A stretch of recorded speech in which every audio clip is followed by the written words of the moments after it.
Hello ಸ್ನೇಹಿತರೆ, welcome back to my channel. ಸ್ನೇಹಿತರೆ, ಇದೊಂದು ಮೋಸ್ಟ್ ರಿಕ್ವೆಸ್ಟೆಡ್ ವಿಡಿಯೋ. ತುಂಬ ಜನ ನನಗೆ ಕಮೆಂಟ್ ಮಾಡಿ ಕೇಳ್ತಿರ್ತಾರೆ. ಅದರಲ್ಲೂ 35ರಿಂದ 40 ವರ್ಷ ಮೇಲ್ಪಟ್ಟ ಮಹಿಳೆಯರಲ್ಲಂತೂ ಈ ಒಂದು ಸಮಸ್ಯೆ ಅನ್ನೋದು ಹೆಚ್ಚಾಗಿ ಕಾಡ್ತಿರುತ್ತೆ. ಬಿಸಿಲಲ್ಲಿ ಯಾರು ಜಾಸ್ತಿ ಕೆಲಸ ಮಾಡ್ತಿರ್ತಾರೋ, ಮತ್ತು ಬಿಸಿಲಲ್ಲಿ ಯಾರು ಹೆಚ್ಚಾಗಿ ಇರ್ತಾರೋ, ಯಾರು ಸನ್ಸ್ಕ್ರೀನ್ ಲೋಷನ್ನ ಅಪ್ಲೈ ಮಾಡೋದಿಲ್ವೋ, ಸೊ ಅಂಥವರಲ್ಲಿ ಈ ಒಂದು ಸಮಸ್ಯೆ ಹೆಚ್ಚಾಗಿ ಕಂಡುಬರುತ್ತೆ. ಅದೇ ಬಂಗು ಅಂದರೆ ಪಿಗ್ಮೆಂಟೇಷನ್ ಸಮಸ್ಯೆ. ನೀವು ಎಷ್ಟೇ ಒಂದು ಕಾಸ್ಟ್ಲಿ ಆದಂತಹ ಕ್ರೀಮ್ಗಳನ್ನು, ಸೋಪ್ಗಳನ್ನು ಯೂಸ್ ಮಾಡಿದ್ರೂ ಸಹ ಕೂಡ ಈ ಒಂದು ಸಮಸ್ಯೆ ಅನ್ನೋದು ನಿಮ್ಮನ್ನು ಬಿಡೋದೇ ಇಲ್ಲ. ಸೊ ಅಷ್ಟು ಆಳವಾಗಿ ಈ ಒಂದು ಸಮಸ್ಯೆ ಅನ್ನೋದು ಮುಖದಲ್ಲಿ ಕಾಡ್ತಿರುತ್ತೆ ನಿಮಗೆ. ಸೊ ಸಿಂಪಲ್ಲಾಗಿ ಮನೆಯಲ್ಲೇ ಒಂದು 3 ಇಂಗ್ರೀಡಿಯೆಂಟ್ಸ್ನ ಯೂಸ್ ಮಾಡಿ ಮಾಡುವಂತಹ ಒಂದು ಫೇಸ್ ಪ್ಯಾಕ್ ಇದು, ಅಥವಾ ಹೋಮ್ ರೆಮಿಡಿ. ಸೊ ಇದನ್ನು ನೀವು ವಾರದಲ್ಲಿ 3 ಬಾರಿಯಾಗಿ ಮುಖಕ್ಕೆ ಹಚ್ಚಿದ್ದೇ ಆದಲ್ಲಿ ಮುಖದಲ್ಲಿನ ಬಂಗು ಅಂದರೆ ಪಿಗ್ಮೆಂಟೇಷನ್ ಸಂಪೂರ್ಣವಾಗಿ ದೂರವಾಗುತ್ತೆ. ಸೊ ಯಾವುದೇ ರೀತಿಯಾದಂಥ ಸೈಡ್ ಎಫೆಕ್ಟ್ಸ್ ಅನ್ನೋದು ಹೇಳ್ದೇನೆ. ಸೊ ಬನ್ನಿ, ತಡ ಮಾಡ್ದೇನೆ ಈ ಒಂದು ಹೋಮ್ ರೆಮಿಡಿನ ಯಾವ ರೀತಿಯಾಗಿ ರೆಡಿ ಮಾಡೋದು ಅಂತ ಈ ವಿಡಿಯೋನಲ್ಲಿ ನಾನು ನಿಮಗೆ ತಿಳಿಸ್ಕೊಡ್ತಾ ಬರ್ತೀನಿ. ಈ ಒಂದು ಹೋಮ್ ರೆಮಿಡಿ ರೆಡಿ ಮಾಡೋದಕ್ಕೆ ಮೊದಲನೇದಾಗಿ ನಾನು 1 ಟೀ ಸ್ಪೂನ್ ಆಗೋಷ್ಟು ಕಸ್ತೂರಿ ಅರಿಶಿಣವನ್ನು ಯೂಸ್ ಮಾಡ್ತಿದ್ದೀನಿ. ನೀವು ಬೇಕಿದ್ದಲ್ಲಿ ಅರಿಶಿಣದ ಕೊಂಬನ್ನು ಪುಡಿ ಮಾಡಿ ಸಹ ಕೂಡ ಯೂಸ್ ಮಾಡ್ಕೊಳ್ಬಹುದು. ಕಸ್ತೂರಿ ಅರಿಶಿಣ ನಿಮಗೆ ಎಲ್ಲ ಒಂದು ಫ್ಯಾನ್ಸಿ ಸ್ಟೋರ್, ಗ್ರಂಥಿಕೆ ಅಂಗಡಿಗಳಲ್ಲೂ ಮತ್ತು ಆನ್ಲೈನಲ್ಲಿ ಸುಲಭವಾಗಿ ಸಿಗುತ್ತೆ.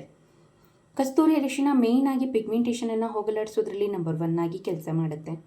ಅಲ್ಲದೆ ಇದೊಂದೊಳ್ಳೆ ಆ್ಯಂಟಿ ಬ್ಯಾಕ್ಟೀರಿಯಲ್ ಆಗಿ ವರ್ಕ್ ಮಾಡೋದ್ರಿಂದ ನಿಮ್ಮ ಮುಖದಲ್ಲಿನ ಮೊಡವೆಗಳನ್ನು, ಸಣ್ಣ ಸಣ್ಣ ಗುಳ್ಳೆಗಳನ್ನು ನಿವಾರಣೆ ಮಾಡೋದಕ್ಕೆ, ಮೊಡವೆಗಳಿಂದಾದಂತಹ ಕಪ್ಪು ಕಲೆಗಳನ್ನು ನಿವಾರಣೆ ಮಾಡೋದಕ್ಕೆ ಸಹ ಕೂಡ ತುಂಬಾ ಸಹಾಯ ಮಾಡುತ್ತೆ ಅಂತಲೇ ಹೇಳ್ಬಹುದು. ಸೊ ನಂತರ ಇದಕ್ಕೆ ಒಂದು 1/2 ಟೇಬಲ್ ಸ್ಪೂನ್ ಆಗೋಷ್ಟು ಜೇನುತುಪ್ಪ, ಹನಿಯನ್ನು ಯೂಸ್ ಮಾಡ್ತಿದ್ದೀನಿ. ಸೊ ಫ್ರೆಶ್ ಆಗಿರುವಂತಹ ಜೇನುತುಪ್ಪ ಸಿಕ್ಕರೆ ದಯವಿಟ್ಟು ಅದನ್ನೇ ಯೂಸ್ ಮಾಡಿ. ಇಲ್ಲ ಅನ್ನೋದಾದರೆ ಈಗ ಮಾರ್ಕೆಟ್ಗಳಲ್ಲಿ ತುಂಬಾ ಅವೈಲಬಲ್ ಇದೆ, ಸೊ ಅದನ್ನೇ ಯೂಸ್ ಮಾಡಿ. ಜೇನುತುಪ್ಪ ಇದೊಂದೊಳ್ಳೆ ನ್ಯಾಚುರಲ್ ಬ್ಲೀಚಿಂಗ್ ಏಜೆಂಟ್ ಆಗಿ ವರ್ಕ್ ಮಾಡೋದ್ರಿಂದ ನಿಮ್ಮ ಮುಖದಲ್ಲಿನ ಕಲೆಗಳನ್ನು ನಿವಾರಣೆ ಮಾಡೋದಕ್ಕೆ ತುಂಬಾ ಹೆಲ್ಪ್ ಮಾಡುತ್ತೆ. ಮತ್ತು ನಿಮ್ಮ ಸ್ಕಿನ್ನ ಸಾಫ್ಟ್ ಆ್ಯಂಡ್ ಸ್ಮೂತ್ ಮಾಡುತ್ತೆ. ಮತ್ತು ಮಾಯ್ಶ್ಚರ್ನ ಲಾಕ್ ಮಾಡೋದಕ್ಕೆ ಸಹ ಕೂಡ ತುಂಬಾ ಹೆಲ್ಪ್ ಮಾಡುತ್ತೆ ಅಂತಲೇ ಹೇಳ್ಬಹುದು. ಸೊ ನಂತರ ಒಂದು 1/2 ಟೇಬಲ್ ಸ್ಪೂನ್ ಆಗೋಷ್ಟು ರೋಸ್ ವಾಟರ್ ಸಹ ಕೂಡ ನಿಮಗೆ ಮೆಡಿಕಲ್ ಸ್ಟೋರ್, ಫ್ಯಾನ್ಸಿ ಸ್ಟೋರ್ ಮತ್ತು ಆನ್ಲೈನಲ್ಲಿ ಸುಲಭವಾಗಿ ಸಿಗುತ್ತೆ. ನಾನು ಹೇಳಿರುವಂತಹ ಒಂದು ಕನ್ಸಿಸ್ಟೆನ್ಸಿಯಲ್ಲೇ ಈ ಒಂದು ಹೋಮ್ ರೆಮಿಡಿನ ನೀವು ರೆಡಿ ಮಾಡ್ಕೊಳ್ಳಿ. ಎಲ್ಲ ಸಮ ಪ್ರಮಾಣದಲ್ಲೇ ತೆಗೆದುಕೊಳ್ಳಿ. ಸೊ ನಿಮಗೆ ಈ ಒಂದು ಹೋಮ್ ರೆಮಿಡಿ ಅನ್ನೋದು ಸಂಪೂರ್ಣವಾಗಿ ರೆಡಿ ಆಗಿಬಿಡುತ್ತೆ. ಸೊ ಈಗ ಈ ಒಂದು ಹೋಮ್ ರೆಮಿಡಿ ಅಥವಾ ಈ ಒಂದು ಫೇಸ್ ಪ್ಯಾಕ್ ನಿಮಗೆ ಸಂಪೂರ್ಣವಾಗಿ ರೆಡಿ ಆಗಿದೆ. ಇದನ್ನು ಯಾವ ರೀತಿಯಪ್ಪ ಯೂಸ್ ಮಾಡೋದು ಅನ್ನೋದಾದರೆ, ಇದನ್ನು ಹಚ್ಚೋದಕ್ಕಿಂತ ಮುಂಚೆ ಮೊದಲನೇದಾಗಿ ಫೇಸ್ನ ಕ್ಲೀನಾಗಿ ನೀವು ಯೂಸ್ ಮಾಡುವಂತಹ ಸೋಪ್ ಅಥವಾ ಫೇಸ್ ವಾಶ್ನ ಯೂಸ್ ಮಾಡಿ ವಾಶ್ ಮಾಡ್ಕೊಳ್ಳಿ. ನಂತರ ಇದನ್ನು ಫುಲ್ ಫೇಸ್ಗೆ ಅಥವಾ ಎಲ್ಲೆಲ್ಲಿ ಬಂಗು ಅಂದರೆ ಪಿಗ್ಮೆಂಟೇಷನ್ ಆಗಿರುತ್ತೋ ಅಲ್ಲಿ ಮಾತ್ರ ಹಚ್ಚಿದ್ರೂ ನಡೆಯುತ್ತೆ.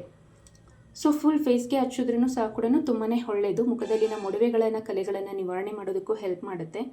ಆದಷ್ಟು ನಾನು ಸಜೆಸ್ಟ್ ಮಾಡೋದು ಎಲ್ಲಿ ಪಿಗ್ಮೆಂಟೇಷನ್ ಆಗಿರುತ್ತೋ ಅಲ್ಲಿ ಮಾತ್ರ ಹಚ್ಕೊಳ್ಳಿ. ಹಚ್ಚಿ ಒಂದು 15ರಿಂದ 20 ನಿಮಿಷಗಳ ಕಾಲ ಹಾಗೆ ಬಿಟ್ಟು ನಂತರ ನೀವು ತಣ್ಣೀರಿಂದ ಫೇಸ್ನ ಕ್ಲೀನಾಗಿ ವಾಶ್ ಮಾಡ್ಕೊಳ್ಳಿ. ಸೊ ಇದೇ ರೀತಿಯಾಗಿ ವಾರಕ್ಕೆ 3 ಬಾರಿಯಾಗಿ ಅಥವಾ 2 ದಿನಕ್ಕೆ ಒಮ್ಮೆ ಈ ಒಂದು ಫೇಸ್ ಪ್ಯಾಕ್ನ ಕಂಟಿನ್ಯೂಸ್ ಆಗಿ ಒಂದು 3 ಮಂತ್ಸ್ ನೀವು ಹಚ್ಚಿದ್ದೇ ಆದಲ್ಲಿ ನಿಮ್ಮ ಮುಖದಲ್ಲಿನ ಪಿಗ್ಮೆಂಟೇಷನ್ ಅಂದರೆ ಬಂಗು ಸಂಪೂರ್ಣವಾಗಿ ಶಾಶ್ವತವಾಗಿ ನಿವಾರಣೆ ಆಗುತ್ತೆ ಅಂತಲೇ ಹೇಳಬಹುದು. ಸೊ ಆದಷ್ಟು ನಾನು ಹೇಳೋದು ಏನು ಅನ್ನೋದಾದರೆ, ಆದಷ್ಟು ದಯವಿಟ್ಟು ಬೆಳಗ್ಗೆ ಹೊತ್ತು ನೀವು ಫೇಸ್ನ ವಾಶ್ ಮಾಡಿದ ನಂತರ ಸನ್ಸ್ಕ್ರೀನ್ ಲೋಷನ್ನ ಅಪ್ಲೈ ಮಾಡ್ಕೊಳ್ಳೋದನ್ನು ಹವ್ಯಾಸ ಮಾಡ್ಕೊಳ್ಳಿ. ಆದಷ್ಟು ಒಳ್ಳೆ ಬ್ರ್ಯಾಂಡ್ನ ಚೂಸ್ ಮಾಡ್ಕೊಳ್ಳಿ. ಮಾರ್ಕೆಟ್ಗಳಲ್ಲಿ ತುಂಬ ಒಳ್ಳೊಳ್ಳೆ ಬ್ರ್ಯಾಂಡ್ಸ್ ಅನ್ನೋದು ಅವೈಲಬಲ್ ಇದೆ. ಆದಷ್ಟು ಗೂಗಲಲ್ಲಿ ಸರ್ಚ್ ಮಾಡಿ ನಿಮಗೆ ಯಾವ್ದು ಇಷ್ಟ ಆಗುತ್ತೋ, ಸೊ ಮತ್ತು ನಿಮ್ಮ ಸ್ಕಿನ್ ಯಾವ ಟೈಪ್ ಇದೆಯೋ ಆ ಒಂದು ಟೈಪ್ ಅಂದರೆ ಡ್ರೈ ಸ್ಕಿನ್ ಆಗಿರ್ಬೋದು, ನಾರ್ಮಲ್ ಸ್ಕಿನ್, ಆಯಿಲಿ ಸ್ಕಿನ್, ಆ ರೀತಿಯಾಗಿ ನೋಡಿಕೊಂಡು ಚೂಸ್ ಮಾಡಿ ಯೂಸ್ ಮಾಡ್ಕೊಳ್ಳಿ. ಆದಷ್ಟು ಒಂದೊಳ್ಳೆ ಬ್ರ್ಯಾಂಡ್ನ ಚೂಸ್ ಮಾಡಿ. ಸನ್ಸ್ಕ್ರೀನ್ ಲೋಷನ್ನ ಅಂತ ಹೇಳ್ತೀನಿ. ಆದಷ್ಟು 50 SPF ಪ್ಲಸ್ ಇರಬೇಕು. ಯಾವುದೇ ಕಾರಣಕ್ಕೂ 50 SPF ಕೆಳಗಡೆ ಯೂಸ್ ಮಾಡೋದಕ್ಕೆ ಹೋಗಬೇಡಿ. ಬಂಗು ಪಿಗ್ಮೆಂಟೇಷನ್ ಎಲ್ಲ ಹೋಗಬೇಕು ಅನ್ನೋದಾದರೆ ನೀವು, ಮತ್ತು ಬರಬಾರ್ದು ಅನ್ನೋದಾದರೂ ಸಹ ಕೂಡ ನೀವು 50+ ಇರಬೇಕು SPF. ಸೊ ಆ ರೀತಿಯಾಗಿ ನೋಡಿಕೊಂಡು ನೀವು ಸನ್ಸ್ಕ್ರೀನ್ ಲೋಷನ್ನ ಆಯ್ಕೆ ಮಾಡ್ಕೊಳ್ಬೇಕಾಗತ್ತೆ.